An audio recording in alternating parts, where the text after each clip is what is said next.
আসসালামু আলাইকুম এভরিওয়ান, কেমন আছেন আপনারা সবাই? আশা করি সবাই অনেক অনেক ভালো আছেন।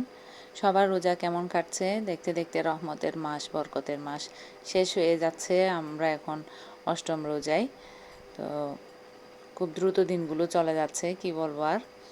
চোখের পলকেই রোজা আসবে অপেক্ষা করতে করতে দেখতে দেখতে 8টা রোজা চলে যাচ্ছে আজকে। তো আমি এখানে আজকে কিছু নাস্তা, কিছু ইফতার ছেলের বন্ধুর বাসায় দিব চিন্তা করছি। তো আসলে ছেলের ক্লাসমেটের চাইতে, বন্ধুর চাইতে ওর গার্জিয়ানের সাথে, মানে মায়ের সাথে খুব ভালো সম্পর্ক আমার।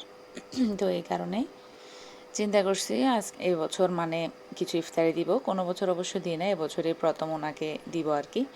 তো রোজার আগে যে রোল আর অন্থনগুলো তৈরি করে রাখছিলাম ওগুলো বের করে নিছি ফ্রিজ থেকে, ডিফ্রস্ট করতে দিব।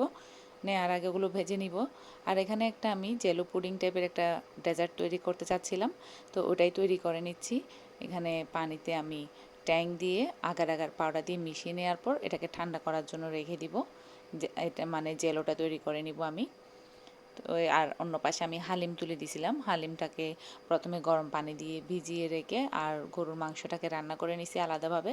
এরপরে হালিমটাকে আবার নতুন করে মশলা দিয়ে, তেল মশলা সব কিছু দিয়ে সেই গরম পানিতে ভিজিয়ে রাখা হালিমটা ঢেলে দিয়ে আর গরুর মাংসটা মানে রান্না করা মাংসটা আবার ঢেলে দিছি। আর হালিমের সেই মশলাটাও দিয়ে দিলাম। এভাবে করে হালিম খুবই মজা হয় আর সবাই তো অবশ্যই জানেন। তো এখন আমি সেই জেলোটা রেডি হয়ে গেছে, এটাকে আমি কেটে নিব, কিউব আকারে কেটে নিব। আসলে হাতে তৈরি কোনো জিনিস দিতে পারলে খুবই ভালো লাগে। আর ইফতারিতে তো এই সমস্ত কিছুই মানে কি বলবো, খুব ভালো লাগে আর কি।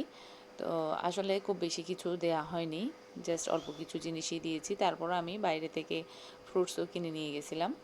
তো চিন্তা করছি নেক্সট মানে আগামী বছর দেওয়ার সময় আরও অনেক কিছু ইনশাল্লাহ রান্না করে দিব বাসা থেকে।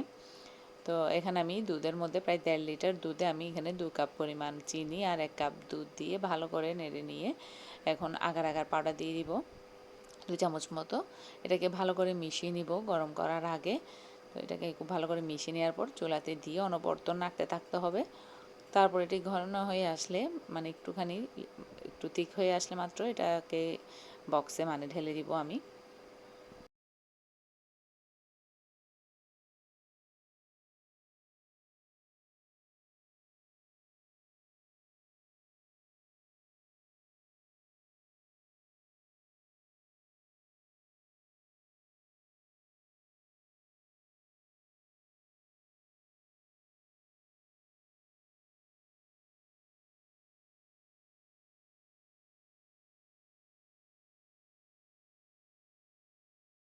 একটুখানি ভ্যানিলা এসেন্সও আমি এটার মধ্যে মিক্স করে নিছি সামান্য একটু ঘ্রাণের জন্য, সুঘ্রাণের জন্য। তারপর একটি বক্স নিয়ে এখন এটার মধ্যে আমি একটি টিফিন নিয়ে এটাতে সেই তৈরি করে রাখা জেলোগুলো দিয়ে দিচ্ছি। তারপর এর উপরে সেই দুধটা দিয়ে দিব। দুধটাকে হালকা একটু ঠান্ডা করেই দিব, আর ঠান্ডা হওয়া পর্যন্ত দুধটাকে অনবরত নাড়তে থাকতে হবে। এভাবে করে আমি দুধটাকে চুলা থেকে নামিয়ে কিছুক্ষণ নেড়ে নিব।